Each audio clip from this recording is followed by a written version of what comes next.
안녕하세요. 주택담보대출금리가 7%가 되는 게 눈앞으로 다가왔다고 합니다. 한국은행도 5월달에 추가금리 인상하죠. 다음 주입니다. 다음 주에 인상을 분명히 할 겁니다. 안 그러면 한국이 더욱더 안 좋아지기 때문에 그럴 수밖에 없다라는 말씀을 드리는 거죠. 연끌족들은 어떻게 됩니까? 그냥 뒤집어지는 거죠. 뒤집어지는 겁니다. 한국은행 총재가 빅스텝을 거론하고 있고, 또 주택담보대출금리는 7%를 향해 가고 있는 상황이라 이자 부담이 더 커지는 거죠.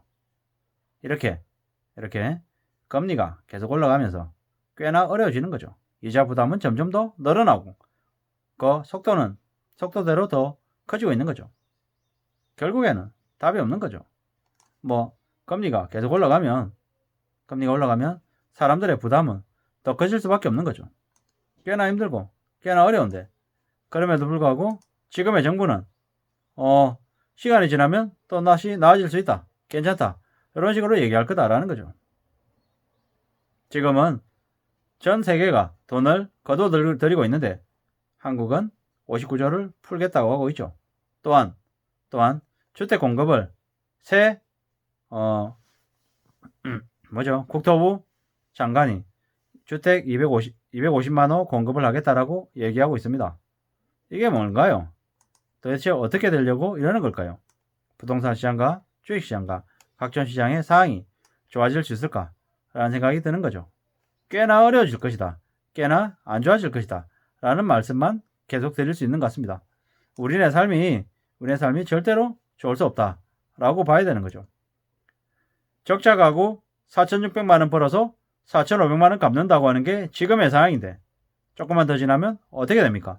4,600만원 버는데 갚아야 될 돈은 원리금 상환은 4,500이 아니라 6천만원 되고 7천만원 되고 8천만원 되면 그냥 그 가구는 무너지는 거죠. 쓰러지는 겁니다. 돈을 4,600 벌어가지고 4,500 빚 갚고 나머지 2천 몇백만원은 생활비로 쓰는 게 현실인데, 대려 갚아야 될 돈이 더 많아지면 점점 더 삶이 안 좋아지는 건 당연하다라는 거죠.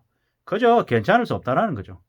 이게 지금 현재 빚진 사람들이 닥친 현실이다 라는 걸 잊지 말아야 될 것 같습니다.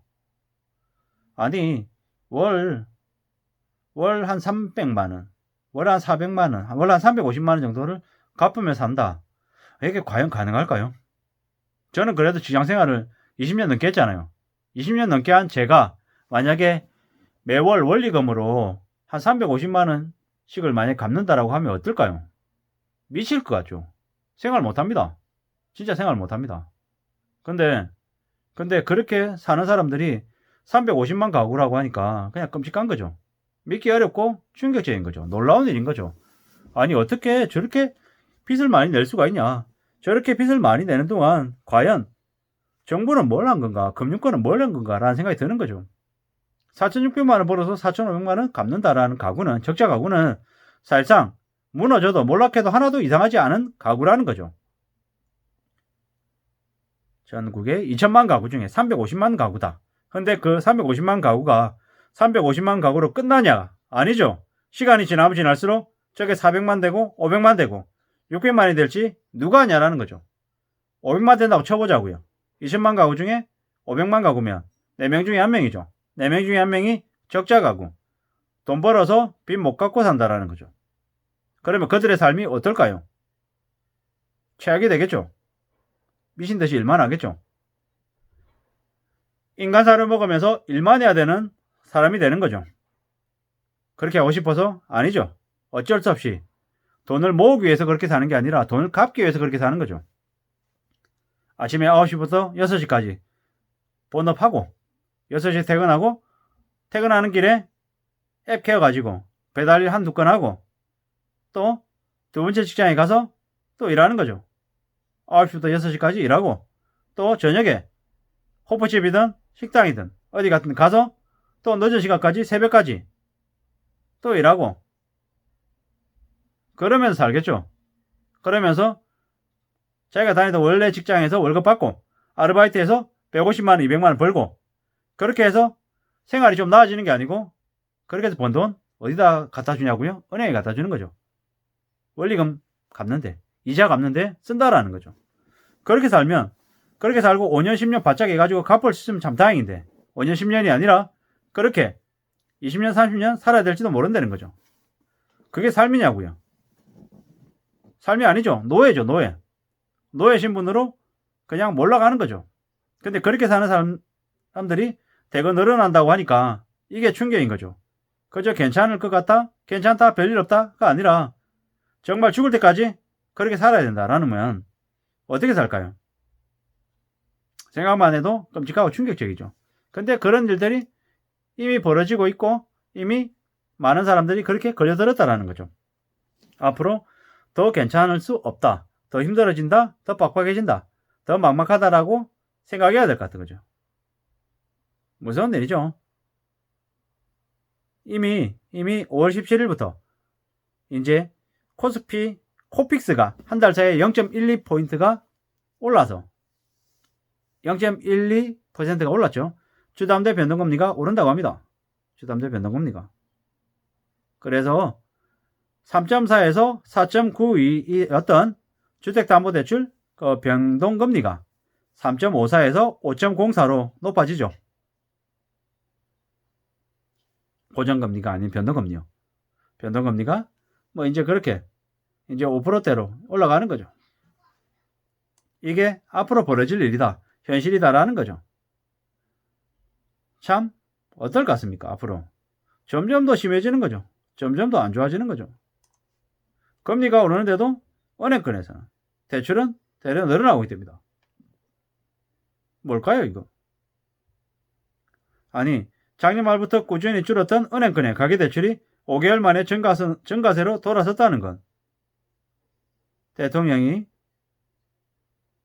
선거 과정에서 전 정권의 강한 대출 규제가 꺾인 틈을 타서 은행권들이 대출 문턱 낮추기를 했죠. 그 때문에 아마 이렇게 바뀐 것 같습니다.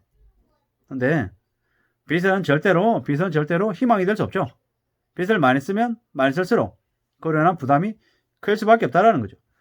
주택담보대출 50년짜리 상품도 거론하고 있는 상황이다 보니까 게다가 주담대 40년짜리 상품이 이미 출시가 되고 있는 상황이다 보니까 참 빚을 낸 사람들이 어떻게든 당장의 어려움을 조금이나마 뒤로 밀려고는 하는데 참 그게 쉽지 않은 상황이죠. 금리가 가파르게 오르고 대출 부담이 커지면 어쩌면 자기 때에 빚을 다 갚는 게 아니라 자기가 죽고 자식들한테 빚을 물려주는 빚을 되물림하는 이런 일들도 생길 것 같다라는 말씀을 드립니다. 무서운 얘기죠. 무서운 얘기. 자신의 인생으로 끝나야 되는데 자식들한테까지 빚을 물려준다면 자식은 무슨 죄입니까? 그리고 이러한 일들이 그냥 비일비재하게 벌어진다라는 건 상상하기 어려운 충격이라는 거죠. 금리가 지금 오르고 있다. 지금 현재 기준금리는 1.5밖에 안 된다라는 거죠. 1.5밖에 안 되는 기준금리가 시간이 지난 다음에 3.0이 되고 4.5가 되고 5가 되면 대출자들의 부담은 이자 부담은 어떻게 될까요? 지금 기준금리 1.25, 1.5인데도 저렇게 비명을 지르고 있는데 연말에 한국은행의 기준금리가 2.5가 되고 내년이 돼서 또 3.5%, 4%가 되면 혹은 5%가 되면 어떻게 할 거냐라는 거죠. 미국이 기준금리를 3%, 4%, 5%까지 올린다고 하는데 미국과 기준금리 역전차를 마냥 계속 방치할 수도 없을 거라는 거죠. 결국에는 미국이라고 하는 데서 22년, 23년, 올해 내년 동안 기준금리 올리고 그러면 내후년, 그 다음 년도 24년, 25년 이때는 매우 힘들고 어려운 상황들이 닥칠 텐데 그렇게 되면 결국에는 한국에 꽤나 힘들고 어려운 상황들이 벌어질 수밖에 없다는 거죠. 그 힘들고 어렵고 충격적인 상황들이 벌어지면 많은 부채를 가진 사람들은 몰락한다 라고밖에 말씀드릴 수밖에 없는 거죠. 이렇게 부정적인 얘기, 암울한 얘기들밖에 못 드리는 현실을 참 어찌할 수 없는 것 같습니다. 좀 희망찬 얘기, 좀 좋은 얘기들을 하고 싶은데 지금 현재 경제 상황은 그러기에는 너무 많이 안 좋아져 있는 것 같습니다. 물론 이게 정점이 아니라 이제 시작한 초입이라는 게 더 우려스러운 거죠. 올해, 내년, 내후년, 그 다음 년도 또 그 다음 년도 사실상 윤석열 정부 기간 동안 내내 경제적인 충격은 된다라고 보면 맞을 것 같습니다. 이상입니다.